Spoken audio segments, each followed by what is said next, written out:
नमस्कार सर। नमस्कार जी। सर क्या नाम है आपका? मेरा नाम सियाराम शर्मा है जी। सर कहाँ के रहने वाले हैं आप? जी मेरा मूल गांव तो कुंगड़ है जी, और वर्तमान में भिवानी डाबर कॉलोनी भिवानी में रह रहा हूँ। सियाराम जी, संत रामपाल जी महाराज से नाम दीक्षा आपने कब ली? मैंने 2004 में ली दिसंबर में जी। संत रामपाल जी महाराज से नाम दीक्षा लेने से पहले आप क्या भक्ति साधनाएं करते थे? पहले तो जो पारंपरिक साधना जो करते हैं घर में वही करता था जी मैं। बाद में मैं भिवानी आ गया। भिवानी आने के बाद एक पड़ोसी था, वो इंद्रमणि दादाजी सत्संग करता था। इंद्रमणि साहिब नाम से एक संत कबीरपंथी था वो भी।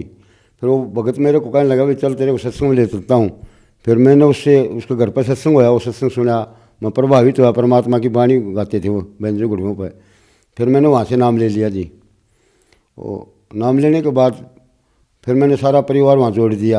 सर संत रामपाल जी महाराज की शरण में कैसे आए आप? मैंने मतलब वहाँ सत्संग सुना गुरु जी का, किरोड़ीमल पार्क में भिवानी गुरु रामपाल जी महाराज का। मेरे को सत्संग बहुत अच्छा लगा।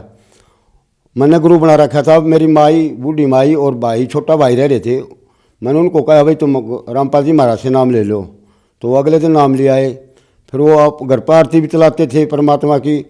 मेरे कोई समझ नहीं आती थी।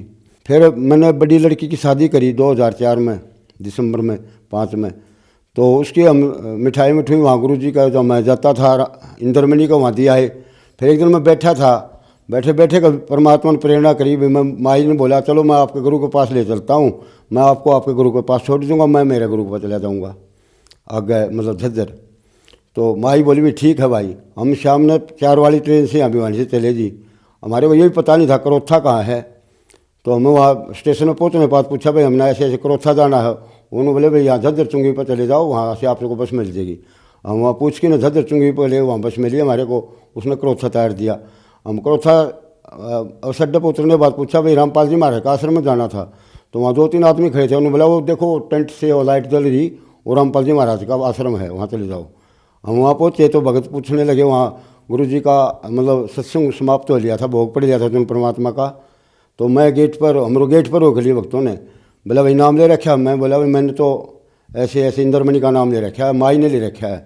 तो बोला माई आप अंदर चलाओ, मेरे को गेट पर बिठा लिया भक्तों ने। मेरे को समझाने लगे भगत भाई मैं काफ़ी बार उनसे मतलब जरेबाजी करता रहा। तो माई अंदर से बाहर आ गई, मेरे को चाय पिलाई भक्तों ने बढ़िया। दिसंबर का सर्दी का महीना था, अच्छा गदरा बिछा दिया, भंडारा करा दिया। माई अंदर जाओ मेरे पास आ बैठे। ऐसे ऐसे 3-4 बार माई अंदर गई, फिर मेरे पास आ जाए। तो परमात्मा ने मेरे को मन सिखवा दिया भाई मैं तो नाम ले लूँगा। मेरे को देखा भी माई काल हो रही है, मेरे को वहाँ जाना भूल गया मैं। तो इतना में फिर भगत बोले भाई नाम ले लेगा तो अंदर जा। उधर से गुरु जी रामपाल जी महाराज आ गया, आरती का टाइम हो चुका था। पहले मेरे को गुरु जी ने नाम लिया और फिर चरण सेवा दी। गुरु जी बोले भाई बेटा कहीं पहले नाम दे रखा था? मखा जी ऐसे इंद्रमणि से ले रखा था। बिला देख कड़ा काल का फसा चोखा बेटा लकड़ा। फिर मेरे मुंह से कुआ दिया गुरु जी आप ही निकाल के ले आए हो, हम कैसे निकल आएंगे?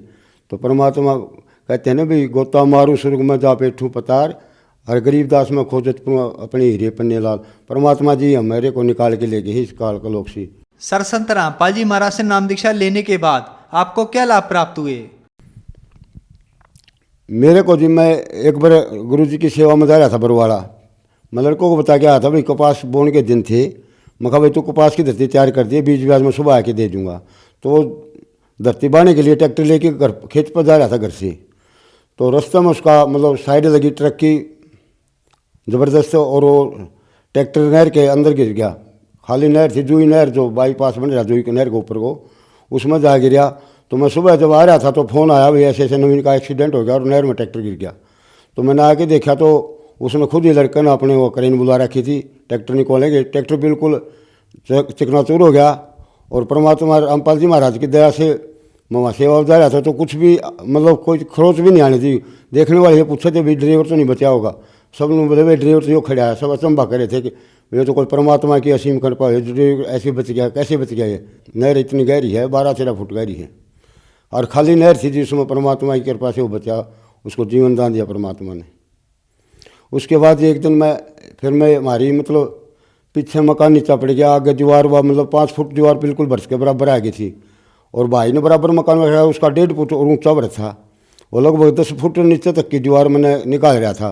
मैंने 12 फुट का टुकड़ा ऐसे खाली कर लिया और वो कभी 1.5 फुट बाकी रह रहा था, जब भी 6 फुट बराबर से रेत कटकी ने मेरे ऊपर आ पड़ा, मतलब मेरे सिर पर 5 फुट रेत था और लगभग 1 घंटा 5 मिनट में मेरे को निकाला। मैं मतलब पहले तो मैं दबा, परमात्मा नाम सुन, मेरे को सारा नाम मिले हुआ था, मैं नाम का सुमन करने लगा। फिर उसके बाद मेरे को थोड़ा मतलब दमा घुटने लगा। फिर मैंने जैसे आवाज़ देनी शुरू करी, अपनी माँ माँ करा, तो मेरे को और ज़्यादा मतलब प्रेशर बना, दबाव बना। फिर मेरे को यह आया मन में, भैया गुरु जी अब आप ही, आपका दास की कृपा रक्षा करो, ले चलना तो ले चलो। फिर मेरे ऐसे मन में आई भी, लोग ये कहेंगे देखा रामपाल का भगत साला रेत का दबकी मर गया, अब मालिक आपकी इच्छा है ले चलो। तो मेरे फिर घबराहट भी नहीं हुई और मैं सार नाम का सुमन करने लगा। फिर मेरे को 1 घंटा बाद 5 मिनट के बाद जब निकाला तो मेरे को कोई बाह्य चेतनता नहीं थी, मैं अंदर जाप कर रहा था बिल्कुल सार नाम का। फिर मेरे मुख में चरणामत डाला बतावे हैं, तो मेरे को नहीं पता। फिर मेरे को प्रसाद डाला तो मेरे को चेत आया और डॉक्टर भी बुला रखा था घर वालों ने। मैं बिल्कुल ऐसे जैसे मिट्टी में गिला हो जाकर ऐसे भिजा पड़ा था, रजाई रुजी उड़ाने लगे मेरे को। मैं बोला भाई मेरे कुछ नहीं हो रहा, मैं ठीक हूँ, मैं तो परमात्मा का सुमन कर रहा था बिल्कुल। मैंने डॉक्टर ने बुलाया तो बिल्कुल ठीक है, बिल्कुल ठीक बोल रहा है। तो मैं बिल्कुल ठीक हो गया, थोड़ी बार नहाने के बाद में सही हो गया।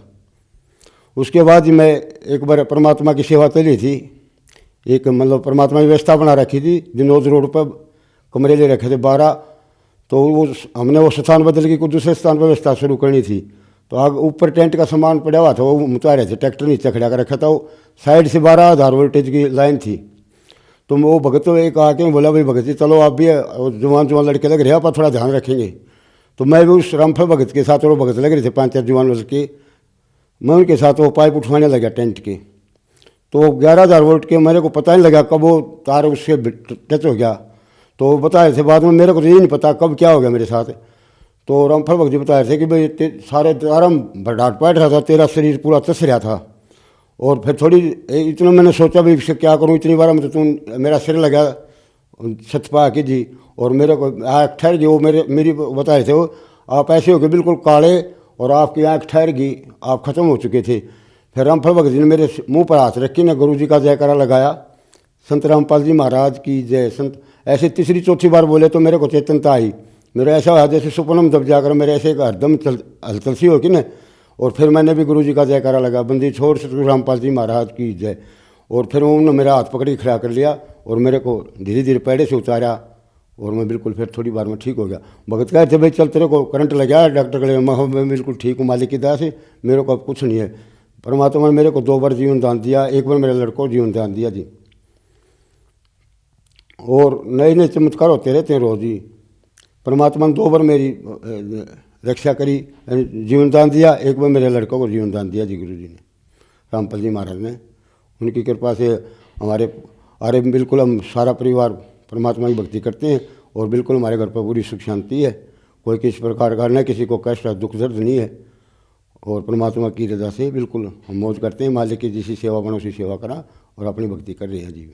सर आपने बताया कि आपने संत रामपाल जी महाराज से नाम दीक्षा ली। नाम दीक्षा लेने के बाद संत रामपाल जी महाराज ने आपके लड़के की जान बचाई, जो कि एक 12 फुट नहर में ट्रैक्टर सहित गिर गया था। फिर संत रामपाल जी महाराज की दया से वो जिंदा निकल आया और आपके ऊपर भी 6 फुट की दीवार गिर गई थी, आपको भी संत रामपाल जी महाराज ने बचाया। फिर 11,000 की वोल्टेज का आपको करंट लगा। हालांकि सब जानते हैं कि 11,000 की वोल्टेज का करंट लगने के बाद इंसान नहीं बचता, आपकी मृत्यु हो चुकी थी। फिर संत रामपाल जी महाराज ने वहां आकर आपको बचाया। तो संत रामपाल जी महाराज ने आपको बहुत सारे सुख दिए। तो जो समाज आज आपको देख रहा है, आप उन्हें क्या संदेश देना चाहते हैं? हम तो ये कहेंगे जी, जो भी लोग अंधेरे में है परमात्मा की शरण में आके परमात्मा का ज्ञान सुनो, बिल्कुल पूरा शास्त्रों पर आधारित है और इसमें कोई मतलब दूसरी बात नहीं। अपना संत रामपाल जी महाराज का और ज्ञान सुन के न मालिक की शरण में आओ और अपना कल्याण कराओ और यहाँ भी सुखी रहोगे, आगे सुख सागर मिलेगा, परमात्मा सतलोक प्राप्त करोगे। सर आपने बताया कि आप 2004 से करौथा आश्रम से संत रामपाल जी महाराज से जुड़े हैं और कई साल से आप संत रामपाल जी महाराज के आश्रम में सेवादार भी रहे हैं। 2014 के दौरान मीडिया में यह दिखाया गया था कि संत रामपाल जी महाराज के आश्रम में लेडीज बाथरूम में कैमरे लगे हुए थे और संत रामपाल जी महाराज दूध से नहाते थे। इन बातों के पीछे क्या सच्चाई है? क्योंकि आप तो सेवादार रहे हैं आश्रम में, आपको तो सब कुछ मालूम होगा। हाँ जी बिल्कुल मालूम है, हम तो काफ़ी मतलब लोग हर महीने जाते थे आश्रम में।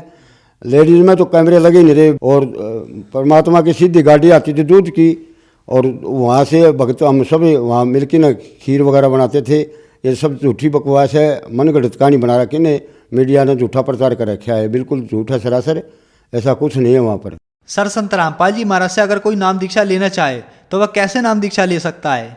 संत रामपाल जी महाराज का काफ़ी चैनलों पर सत्संग चलता है जी, और उसके नीचे मतलब लाइन आती हैं, उस पर लिखा होता है, फ़ोन नंबर लिखे होते हैं, और उन फ़ोन नंबरों पर आप जो भी नाम लेना चाहता है उससे संपर्क करके न और नाम दान ले सकता है। पूरे भारत में, मतलब पूरे भारत में क्या, जगह जगह गुरु जी ने पूरे देश में लगभग नामदान केंद्र खोल दिए हैं, और वहाँ पर नज़दीक फ़ोन करके ना उनको नामदान केंद्र बता दिया जाएगा, वहाँ से जाके नाम लेके ना और अपनी भक्ति शुरू कर सकते हैं। निःशुल्क नाम दान मिलेगा, कोई खर्चा नहीं लगेगा। धन्यवाद सर। साहिब जी।